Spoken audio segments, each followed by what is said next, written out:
नमस्कार, मैं हूं आचार्य सतीश अवस्थी और आपका बहुत स्वागत करता हूं लव विद एस्ट्रोलॉजी में।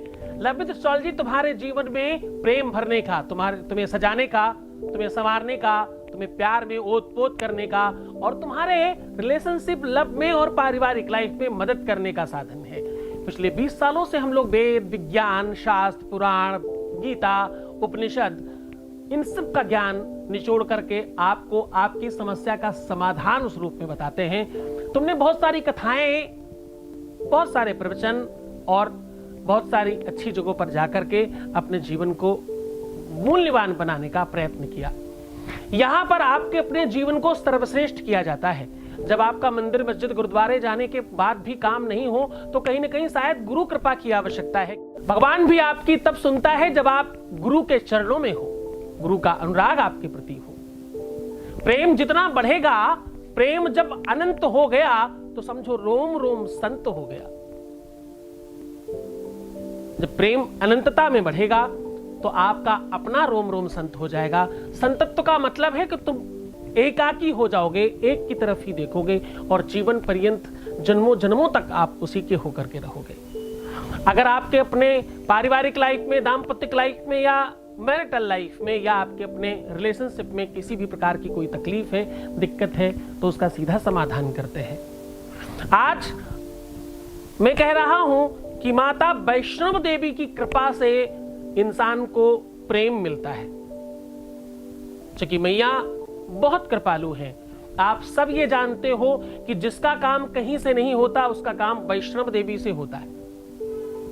सारे के सारे तीर्थों में, सारे के सारे मंदिरों में माता वैष्णो देवी का दरबार सबसे सच्चा और सबसे अच्छा और शक्तिशाली दरबार है।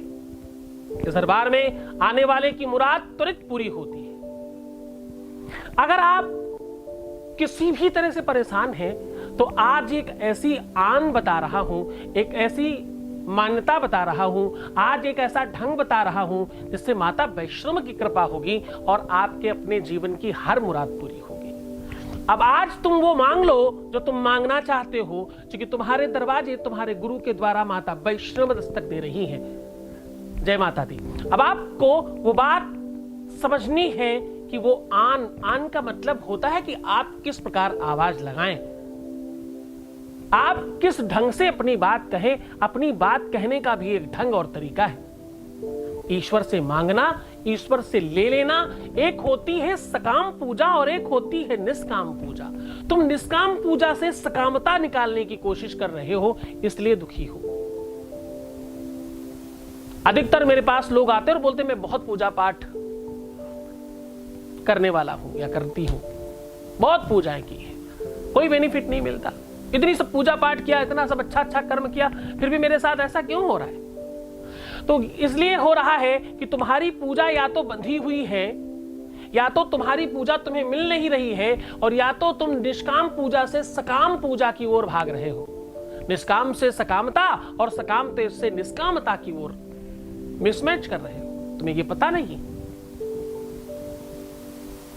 तुम जो नित्य करते हो, जो तुम रोज करते हो, वो निष्काम पूजा है, वो तुम्हारा धर्म है।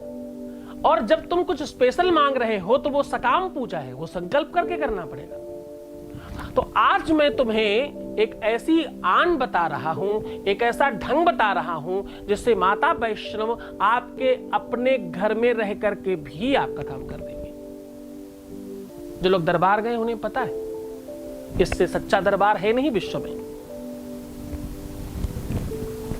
पूरे की पूरी दुनिया में हर किसी को पता है, जो भी वैष्णव देवी गया होगा उसकी मुरादें पूरी हुई होंगी। जिन लोगों की मुरादें वैष्णो देवी जाने से भी पूरी नहीं हुई, आज उनके लिए भी माता कृपा करेगी, आज उनके लिए भी मां का आशीर्वाद मिल जाएगा। क्योंकि ये जगत जननी पराम्बा भुवनेश्वरी आदि शक्ति, इसके कितने सारे नाम हैं। ये वो दयालु है, वो कृपालु है, इसकी कृपा करुणा ममता इतनी अधिक है कि भाई ये बहुत कुछ देना चाहती है। मां देना बहुत चाहती है कि, लेकिन तुम इतने कंजूस हो कि ना दे पाते हो ना ही ले पाते हो। लेते समय भी दरिद्र, उस समय भी तुम गरीब हो जाते हो, और लेते समय भी, देने और लेने में दोनों में तुम गरीब बनते क्यों हो, मुझे समझ नहीं आता। उदारता रखो।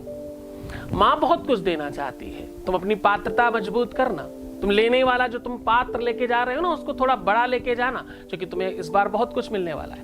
अब इस उपाय के लिए ना तो तुम्हें वैष्णव देवी जाना है और ना ही माँ का किसी भी मंदिर में जाकर के कुछ यज्ञ अनुष्ठान करना है। ये काम तुम अपने ही घर में कर पाओगे, ये काम तुम अपने ही जगह में रहकर कर पाओगे। इसमें सामग्री के नाम पर कोई बहुत खास चीज नहीं चाहिए। इसमें जितना ज्यादा बड़ा काम होगा उतनी श्रद्धा से करने की जरूरत पड़ेगी।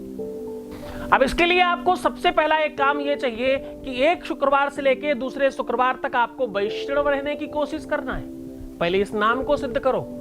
वैष्णव का मतलब है आप पूरी तरह से शुद्ध और सात्विक जीवन जिए 7 दिन तक। ना ही झूठ बोलना है, ना ही क्रोध करना है, ना ही कोई गलत काम करना है और ना ही कोई बुरे विचार मन में लाने हैं। ये 7 दिन अगर आपने अपने जीवन में निकाल दिए तो ऐसा विश्व का कोई भी मनोरथ है नहीं जो सिद्ध नहीं होगा। पहला नियम। दूसरा, आपको शुद्धता और सात्विकता के साथ प्रयत्न करना है कि बहुत सारे कलर ना पहने। इसमें इन 7 दिनों में कुछ मिनिमाइज कलर्स पहनने की कोशिश करिएगा, कम से कम, बहुत ज्यादा नहीं। कोई 1-2 कलर चूज कर लीजिए, उसी में 7 दिन निकालने का प्रयत्न करिए। 7 दिन नहीं कर सकते तो भैया कम से कम एक शुक्रवार से लेकर सोमवार तक तो जरूर कर लीजिए। जिनके पास उतना टाइम भी नहीं है वो 1 दिन का पूरा अनुष्ठान कर सकते हैं, जिसको जैसी सुविधा लगे। इस चर्चा को और आगे बढ़ाते हैं उससे पहले एक वॉइस मैसेज ले लेते हैं। Voice message please. गुरुजी प्रणाम। हाँ। मैं बहुत खुश हूँ, आपकी कृपा से मुझे सब कुछ मिला है और मेरे जीवन में एक कुछ अलग सा ही बदलाव हो रहा है। मुझे बहुत अच्छा लग रहा है और गुरुजी मैं बता नहीं सकती कि मैं कितना खुश हूँ। मैं बहुत खुश हूँ, बहुत। जो बातें मैंने आपसे शेयर भी नहीं की थी उन बातों पर भी फर्क पड़ रहा है और मैं बहुत खुश हूँ। मेरे अंदर अपने आप ही बहुत ज़्यादा चेंज हो रहा है आपकी कृपा से। मैं आपको बता नहीं सकती क्योंकि आप तो खुद ही अंतर्यामी हैं, खुद ही भगवान है मेरे, तो आप तो खुद ही समझ जाएंगे कि मेरे अंदर कितना चेंज हो रहा है। धन्यवाद गुरुजी, आपका बहुत बहुत धन्यवाद। अगर आप ना मिलते तो शायद मैं बहुत ही परेशान हो जाती, शायद गलत रास्ते ही चुनती, गलत लोगों को ही चुनती। गुरुजी आपका बहुत बहुत धन्यवाद। प्रणाम गुरुजी जी, बहुत बहुत आशीर्वाद, बहुत बहुत धन्यवाद। आप खुश रहें, प्रसन्न रहें और अंतर्यामी मैं अच्छा ज्योतिषी हूँ साहब, भगवान तो नहीं लेकिन एक इंसान अच्छा बनने का प्रयत्न कर रहा हूँ। आप सब थोड़ा कोशिश करिएगा मेरी मदद करने की कि मैं अच्छा बन सकूं और बेहतर हो सकूं। मैं 24 घंटे में 20 से 22 घंटे आपके लिए काम कर रहा हूँ। जब तुम सोते हो, आराम करते हो, मस्ती कर रहे होते हो, हम उस समय भी तुम्हारे लिए जीवन बेहतर कर रहे होते हैं। तुम्हारा बहुत खुश रहो, तुम बहुत प्रसन्न रहो, बहुत आनंदित रहो, सब तुम्हारी चीज़ें ठीक हो जाए। बहुत आशीर्वाद। अब आपको करना सिर्फ इतना है, एक लाल कपड़े में माता के छोटे छोटे पैर बना लेने हैं। क्या करना है?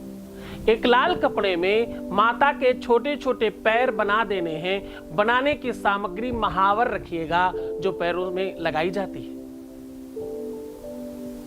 जब आप पूरे पैर बना लें तो जो उंगलियों वाला पोर्शन होगा उसमें खूब अच्छे से सिंदूर लेप कर दीजिएगा। सिंदूर लगाते समय आपको घी और सिंदूर मिला करके उपयोग करना है। अब इसे अपने मंदिर में स्थापित कर दीजिए।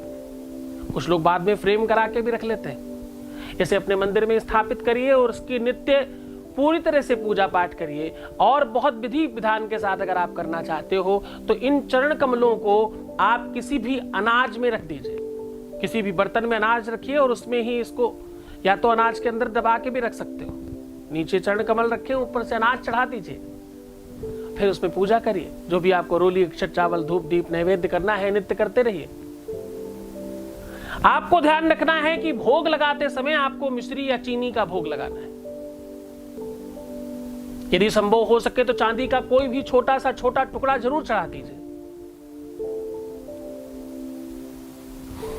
अब आपको करना यह है कि एक दिन का कर रहे हैं या शुक्रवार से सोमवार तक का कर रहे हैं या शुक्रवार से शुक्रवार तक का कर रहे हैं, 7 दिनों का कर रहे हैं, हर एक नियम में एक चीज आवश्यक है कि जो भी आप अनाज रखें उस अनाज को अंतिम दिन पूरी की पूरी तरह से भोग लगाना है। अब अनाज में आप कोशिश करिएगा या तो सूजी रखिएगा और या तो चावल रखिएगा। चावल रखें तो खीर बना सकते हैं, सूजी रखें तो हलवा बना सकते हैं। अंतिम दिन उसके खूब अच्छी तरीके से बना करके छोटी कन्याओं को जिनकी उम्र अधिक से अधिक 5 वर्ष हो, 7 वर्ष बोलते हैं, मैं कह रहा हूं 5 वर्ष, उससे ऊपर मत जाना। अब उन कन्याओं को पैर पूजने की कोशिश करना, उनके किसी भी जाति संप्रदाय की हो, कैसी भी हो, हिचकिचाना मत, उनके खूब अच्छे से पैर धुलना, उनके विधिवत तरीके से पूजा करना। यह समझना कि माता वैष्णो इनके ही अंदर है, उनकी खूब बढ़िया पूजा करना और पैरों की, सिर्फ और सिर्फ उनके पैरों की पूजा करनी है।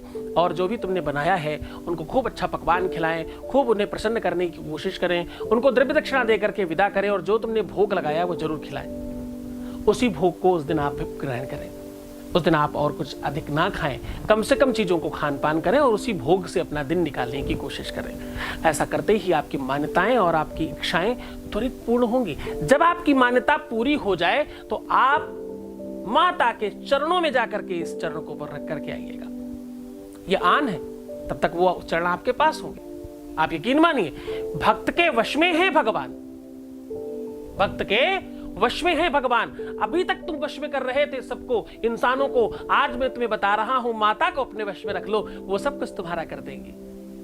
तो तब तक रखे रहना जब तक काम नहीं हो जाए। काम होते ही उनके चरणों में जाकर के उस चरण को रख करके आना, तुम्हारा जीवन भर कल्याण होता रहेगा, उनकी कृपा करुणा बनी रहेगी। माता आपके जीवन को बेहतरीन बनाए, माता आपके जीवन को बेहतरीन बनाए, आपको सुखी समृद्धशाली करे और खूब सारा प्रेम दे। आपके जीवन में कभी कोई कटुता, कभी कोई दरिद्रता, कभी कोई अशांति ना आने पाए। आप हर तरफ से प्रसन्न और आनंदित और सुव्यवस्थित रहे। ओम नमः शिवाय।